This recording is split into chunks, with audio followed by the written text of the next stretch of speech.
Do you ever stop chasing your dreams? No.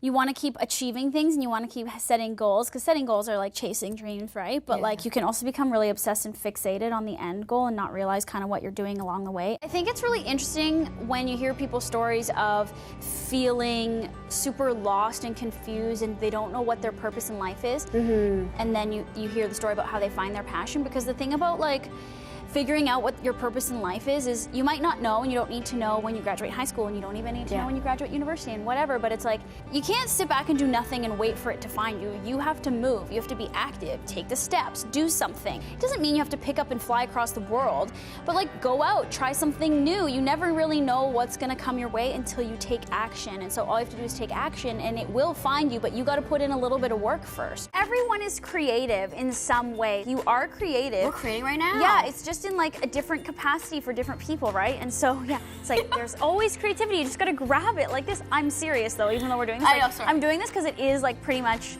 that's kind of what you're doing. It's like you get a thought, okay, take that thought and like create something. You just that's how you become you. You become you by just letting it flow out of you. I think the most memorable year of my life might be when I first started working in television and I moved to Vancouver, because that was like a huge life change, and that really did like turn my entire life around. I feel like I've been able to get a job or find a job and do what I really want to do in life by expressing myself. And I always felt the need to do that as a younger person, where I didn't think I was expressing myself very well.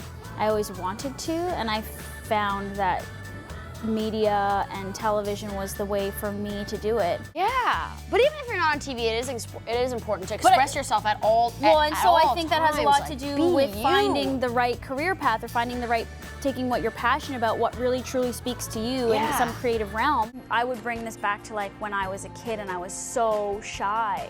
Because I find that hard. I know, no one believes me. No one believes me. Wow. I was so shy, like terrified to talk, terrified to be in front of people. Very quiet. I knew that inside there was this like bigger person, this like bigger personality. LaurenToyota, that's something was stifling it, and so whatever, like that takes years to kind of overcome, and there is a certain pinpoint where like I felt like it was like the cork was taken out and it was like, da. But yeah, I mean, it's a weird feeling because you know it's in there, but you're not ready to like let it out. The toughest obstacle I've had to overcome is probably just childhood.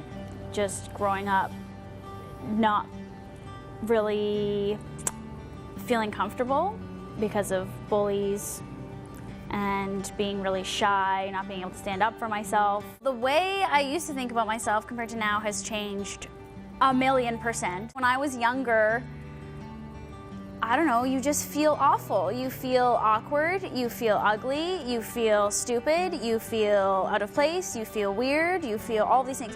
I still feel that sometimes, like I'm not gonna lie, but I look at myself now and I go like, holy, like if you look at me when I'm a kid or you look at me like in my awkward teenage years, I'm like, whoa. I just have confidence now, and it took a long time to get there. Well, I was never like a vision board person, but I had a journal and I had my thoughts, and it's kind of like thoughts become things. So you can put them out visually, or you can write them down and you can think them, and you can walk around and think as though you are that person already. And so I did that as a kid, knowing that I would work in television, that I would work here. So that came true.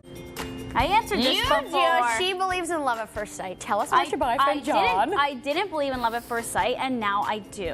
What was I? It was very anti-love.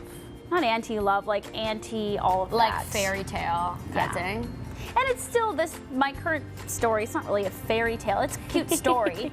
But I definitely believe in love at first sight because I never felt that way when I think back to anyone else I've ever seen or any of my ex-boyfriends. So that to me must be what it is, because it was very strong.